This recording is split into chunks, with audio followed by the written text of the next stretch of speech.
Ang GMA Network nagpadayod sa paghatag og entertainment powerhouse sa mga kapuso viewers, dili lang sa Pilipinas, apan worldwide. Sa Lunes, Setyembre 26, magsugod na ang laing groundbreaking primetime series, ang Startup PH. Ang serye ang first ever TV adaptation sa 2020 South Korean series. Ang Startup PH pagabidahan sa real-life dreamer ug Asia's multimedia star Alden Richards nga muda sa papel ni Tristan aka Good Boy.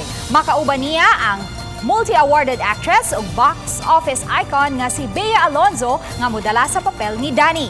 Makauban nila ang mga highly talented actress nga si Yasmin Curdy ug si Jeric Gonzalez ug daghan pa. Ang Startup PH magpakita sa nagkadiangdan sa kalampusan ug self-discovery. At ang mga kapuso ang world premiere karong Lunes, Setyembre 26 din nilang sa Kapuso Network.